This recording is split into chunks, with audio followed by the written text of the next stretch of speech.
ಪಲಸುನಿ ಮೇಲ್ಸೇತುವೆ ಮೇಲೆ ಹೈವಾ ಟ್ರಕ್ನಿಂದ ಕಾರಿಗೆ ಡಿಕ್ಕಿ, ತಂದೆ ಮಗಳ ಪವಾಡ ಸದೃಶ ಪಾರು. ಒಡಿಶಾದ ಭುವನೇಶ್ವರದ ಪಲಸುನಿ ಮೇಲ್ಸೇತುವೆಯ ಮೇಲೆ ವೇಗವಾಗಿ ಬಂದ ಹೈವಾ ಟ್ರಕ್ ಕಾರಿಗೆ ಡಿಕ್ಕಿ ಹೊಡೆದು ಅದನ್ನು ಹಲವಾರು ಮೀಟರ್ಗಳಷ್ಟು ಎಳೆದುಕೊಂಡು ಹೋಗಿರುವ ಭಯಾನಕ ಘಟನೆ ನಡೆದಿದೆ. ಮಂಚೇಶ್ವರ ಪೊಲೀಸ್ ಠಾಣೆ ವ್ಯಾಪ್ತಿಯಲ್ಲಿ ನಡೆದ ಈ ಅಪಘಾತದ ದೃಶ್ಯ ಕ್ಯಾಮೆರಾದಲ್ಲಿ ಸೆರೆಯಾಗಿದ್ದು ಸಾಮಾಜಿಕ ಜಾಲತಾಣಗಳಲ್ಲಿ ವೈರಲ್ ಆಗಿದೆ.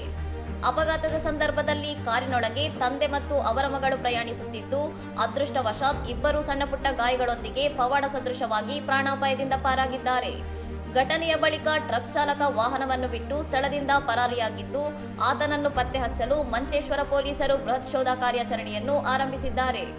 ಅಪಘಾತಕ್ಕೆ ನಿಖರವಾದ ಕಾರಣ ಮತ್ತು ವಾಹನವನ್ನು ಗುರುತಿಸಲು ಅಧಿಕಾರಿಗಳು ಸಿಸಿಟಿವಿ ದೃಶ್ಯಾವಳಿಗಳನ್ನು ಪರಿಶೀಲಿಸುತ್ತಿದ್ದಾರೆ.